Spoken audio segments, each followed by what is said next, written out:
स्वागत करती हूँ अपने यूट्यूब चैनल पर। आप सभी लोग के सामने एक विवाह गीत सुनाने जा रहे हैं। आप लोग सुनिएगा, कमेंट बॉक्स में बताइएगा। मालिन दुआरा वासो परिया क पेड़ावा, अचल बिछल भैली डार। मालिन दुआरा वासो परिया क पेड़ावा, अचल बिछल भैली डार। से चढ़ी बैठेला दुल्हे दुलरुआ, कर मालिनिया से रार।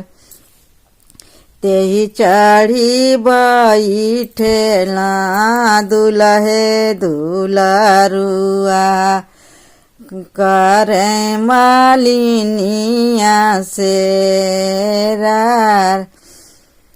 सभावा में बैठल बाबा बढ़ईता, सभावा में बैठल बाबा बढ़ईता। मालिनी ओ रहना दे, मालिनी ओ रहना दे।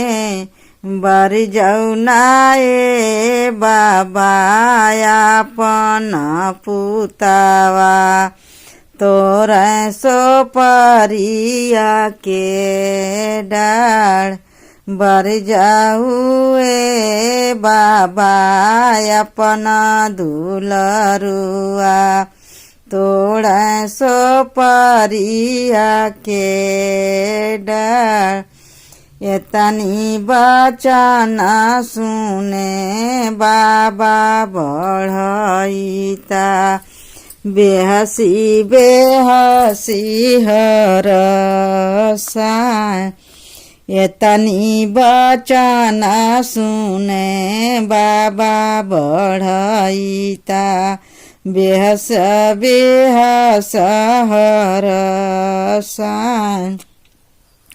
बर जय के हो बर जिले मालिन, छैला बरी जलो ना जाय। बरी जे के हो बरी जले ती मालिन, छैला बरी जलो ना जाय। बेहसत देखी मालिन बोलाए का बोली, बतिया के करहु विचार। बेहसत देखी मालिन बोलाए का बोली, बतिया के करहु विचार। बर जब पूता बाबा बरी जलो ना जाई, रची डारा वो कर बिया। जब पूता बाबा बरी जनाही जाई, रची गालो न कर बिया।